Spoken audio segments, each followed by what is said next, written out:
आदमी ने छुरी से अपनी उंगली काटी, फिर खून से सनी उंगली मोटे आदमी के कान में डाल दी। कुछ ही पलों में उसने मोटे आदमी के कान से एक छोटी सांप निकाल ली।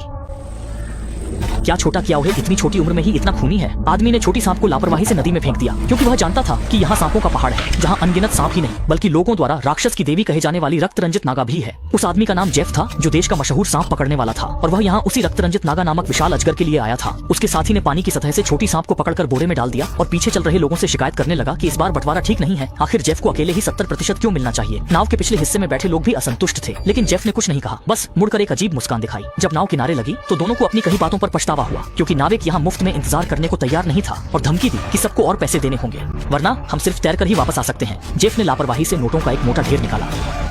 बड़ा भाई,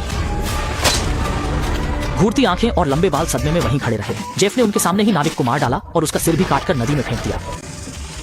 मुझे इन परिवारों के लोगों से सबसे ज्यादा नफरत है, जितना भी मिले उतना ही काफी है। जब दोनों शांत हो गए, जेफ उन्हें लेकर जंगल में गया। उसने देखा कि पेड़ की शाखाओं पर चिपचिपा तरल है, जो मादा अजगर ने छोड़ा था, ताकि आसपास के नर अजगर आकर्षित हों। एक वयस्क मादा अजगर एक साथ कई नर अजगरों के साथ जौ पई कर सकती है। यहाँ इतनी सारी अजगरें हैं तो सिंह होंग परिवार भी यहीं होगा। सबका उत्साह बढ़ गया। उन्होंने एक सांप की मूर्ति देखी, जो शायद प्राचीन काल में नाग देवता के लिए बनाई गई थी। पास पड़ी विशाल सांप की केंचुली देखकर जेफ को अपने विचारों पर और यकीन हो गया। इसी समय लंबे बालों वाले का अचानक पैर फिसला। उसने लकड़ी की पट्टी हटाई और नीचे गड्ढा देखा, जिसमें अनगिनत लंबी सांपें थीं। एक पल में दोनों की आंखें चमक उठी। ये संत की जहरीली सांपें नहीं, बल्कि मोटी नोटों की गड्डियां थीं। पेशेवर सांप पकड़ने वाले ने झटपट कोबरा का सिर पकड़ा और उसे बोरे में डाल दिया। जंगल के ऊपर दोनों की लालची शरारती हंसी गूंजने लगी। जेफ ने बिना भाव बदले बंदूक की स्लाइड खींची। उसका निशाना सांपों का राजा था। छोटे सांपों को वह देखना भी नहीं चाहता था। जल्दी ही लंबे बालों वाला 2 बोरे उठाकर नदी किनारे लौटा, लेकिन अचानक उसका चेहरा बिगड़ गया। ठीक पास ही नदी की सतह पर एक बिना सिर की लाश खड़ी थी, जो अभी अभी सिर कटे नाविक की थी। इससे पहले कि वह आंखें मलकर पानी में जीव को देख पाता, वह जीव तेजी से उसकी ओर आया और उसकी गर्दन काट ली। ये कोई और नहीं बल्कि इंसान से भी मोटा एक विशाल अजगर था। इस समय तिरछी नजर वाले को भी कुछ अजीब लगा। उसने सुना कि लंबे बालों वाले के MP3 में संगीत बज रहा है, लेकिन उसका कोई पता नहीं था। वह आवाज के पीछे गया तो देखा कि जंगल में एक विशाल अजगर पड़ा है। संगीत की आवाज अजगर के पेट में इंसानी आकार वाली जगह से आ रही थी। तिरछी नजर वाले की आंखें और चौड़ी हो गईं, क्योंकि अजगर की खाने की आदतें बहुत अच्छी थीं और उसने उसे बड़ा तोहफा दे दिया था। जब उसने लंबे बालों वाले की लाश देखी तो उसकी आत्मा डर के मारे कांप उठी और वह भाग नहीं पाया।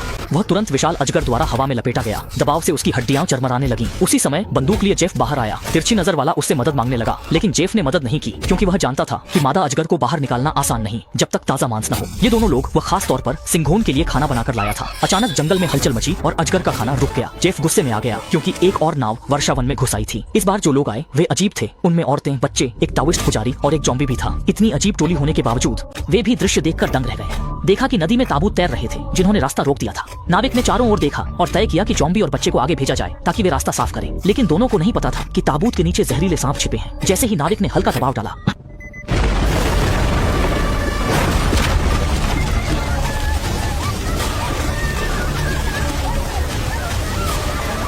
सभी लोग घबराकर जहाज के केबिन में छुपने लगे। लेकिन छोटी जगह में हर तरफ जहरीले सांप थे। उनके पास छुपने की जगह नहीं थी, खासकर वह सबसे खूबसूरत लड़की, जिसे सांपों का झुंड सबसे ज्यादा पसंद कर रहा था। ऐसे मौके पर अम्मे ने अपना सबसे बड़ा हथियार निकाला और सांपों पर हमला किया। हाई प्रेशर वाटर गन से अयान मुसीबत से बाहर निकली। जैसे जैसे जहरीले सांप डेक से गिरने लगे, सबको थोड़ी राहत मिली। अचानक एक अनजान आदमी जहाज के नीचे से निकल आया, वही जेफ फ्लोरल शर्ट वाला, जो अभी जंगल में था। उस आदमी ने उसे झट से जहाज पर खींचा और दोनों आपस में चुपचाप बातें करने लगे। लग रहा था कि उनके बीच कोई गुप्त राज है।